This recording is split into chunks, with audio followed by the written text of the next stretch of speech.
नमस्कार, माझं नाव प्रशांत निकम आणि महाराष्ट्र माझा या चॅनलमध्ये तुमचं सर्वांचं स्वागत आहे. मित्रांनो, आपण नेहमीच नवनवीन विषय घेऊन येत असतो. त्यामुळे जर चॅनलला सबस्क्राईब केलं नसेल तर सबस्क्राईब करा, लाईक करायला विसरू नका आणि शेअरही करा.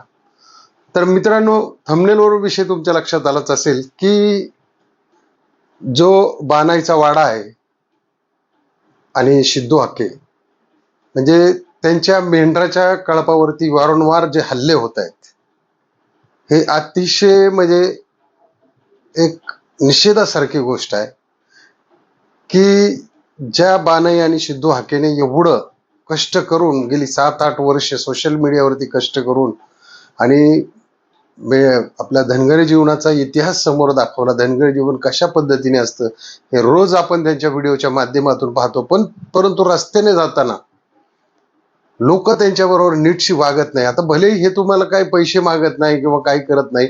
आजचा विषय कसा झाला की ज्या ते घरी परतत असताना तर पुण्याच्या आसपास लोहगाव म्हणून आहे, त्या लोहगावच्या तिथून चाललेले असताना तर त्या एका शेताच्या कडेने चालले होते. पण तिथे त्यांना 1-2 पोरं आली आणि त्या पोरांनी दगडाने त्या मेंढ्यांना हुसकायला सुरुवात केली. दगड मारून मोठमोठी दगड मारली. त्यात अक्षरशः एक मेंढी लंगडी झाली, एकेच्या पायातून रक्तस्राव सुरू झाला.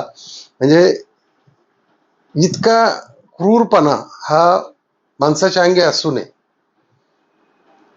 कित्येक लोक त्यांना सहकार्य करतात आणि सहकार्य करण्यासारखीच गोष्ट आहे. आज एक बानाई सारखे म्हणजे एक सुगरण की आज बानाई हॉटेलमध्ये जे जे पदार्थ बनतात ते बनवते. आपल्याला सर्वांना त्या रेसिपीज पाहायला मिळतात किंवा त्यांचे धनगरी त्यांचं जे मटण असेल किंवा चिकन असेल अशा छान छान गोष्टी ते दाखवत आहेत.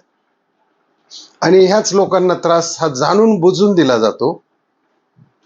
तर कृपा करून हे काही तुम्हाला कुठले पैसे मागत नाहीये, कारण त्यांना युट्यूबच्या माध्यमातून भरपूर काही मिळतं.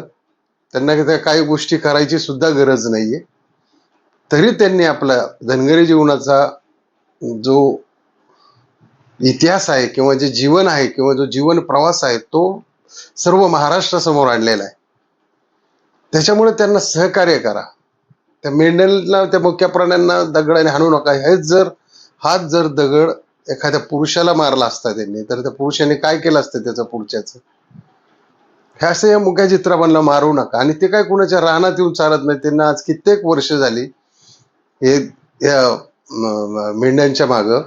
तर ते काय असे कुणाच्या जाणून बुजून रानात घुसत नाही किंवा मेंढरही रानात जात नाही. तरी सुद्धा हे लोक त्यांना त्रास देतात. अशा पद्धतीचा त्रास देऊ नका अशी माझी नम्र विनंती आहे. आणि धनगरी जीवन या सिद्धू हाके किंवा बानाई यांना सहकार्याची भावना ठेवा आणि त्यांना सहकार्य करत राहा.